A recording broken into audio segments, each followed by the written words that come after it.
मौसम में कराची, पाकिस्तान का सबसे बड़ा शहर, डूब जाता है। पानी पानी हो जाता है, लेकिन अगर कोई पानी पानी नहीं होता तो हमारे हुक्मरान शर्म से पानी पानी नहीं होते। हर साल कराची वालों की जिंदगी अजीरन हो जाती है तकरीबन 1 महीने के लिए, जो मानसून के स्पेल का महीना होता है, और सारे के सारे इमदादी काम के लिए, खाने बांटने के लिए, पूछने के लिए, अपनी सियासी साख बढ़ाने के लिए तो पहुंच जाते हैं, लेकिन उससे पहले जो प्रेपरेटरी काम होता है उसके लिए कोई नहीं पहुंचता। इन दिनों पाकिस्तान के सबसे बड़े शहर कराची में भारी बारिश हो रही है। भारी बारिश और बाढ़ से बेहाल पाकिस्तान में हालात बहुत ख़राब हो गए हैं।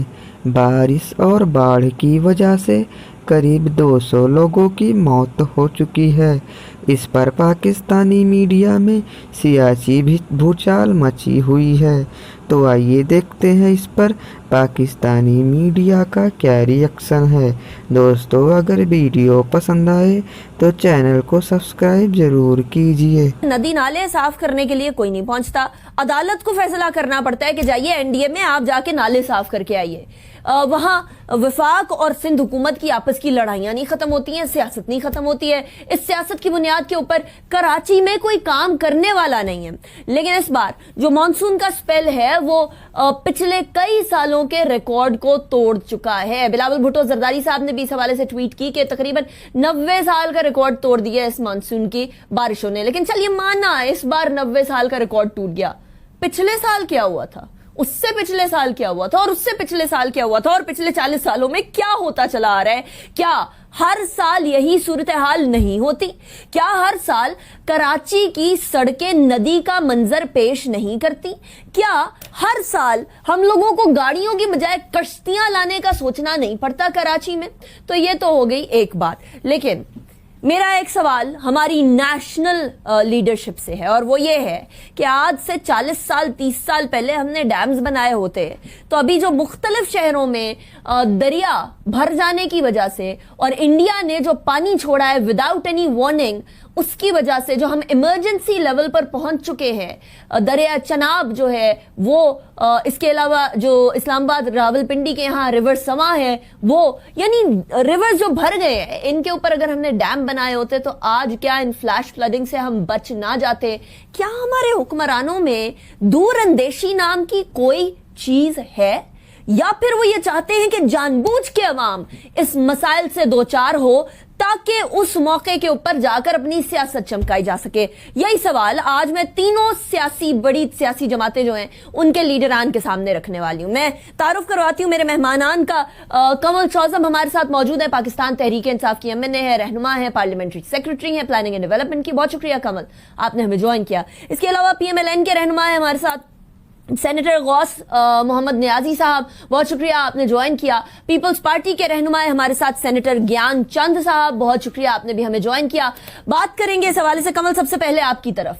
अच्छा कमल, सबसे पहले तो फेडरल गवर्नमेंट के कुछ नुमाइंदे, जिनके अंदर से ऑफ कोर्स गवर्नर सिंध है, इमरान इस्माइल साहब हो गए, कुछ और लोग जो एमपीएज हैं कराची के, वो सारे कराची की सूरत हाल को ऑब्जर्व कर रहे हैं।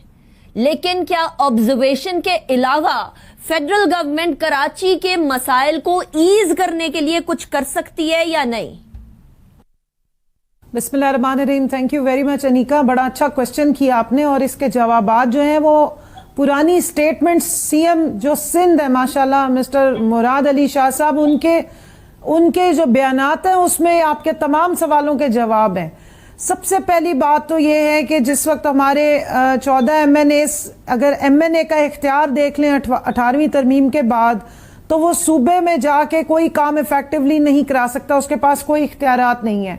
अच्छा, अगर फेडरल गवर्नमेंट ने अपने जो एमपीए जो वहां से इलेक्ट हुए हैं, क्योंकि हमारी जो सिंध की हुकूमत है वो इतने खुले दिल के हैं कि उन्होंने एक आना भी देना उन्हें पसंद नहीं किया, बल्कि उल्टा कराची को उन्होंने इस बात पे पनिशमेंट दी है कि उन्होंने पीटीआई को इलेक्ट क्यों किया, 14 एमएनएज इलेक्ट क्यों किए और कई एमपीएस को क्यों इलेक्शन में वोट दे के जिताया है।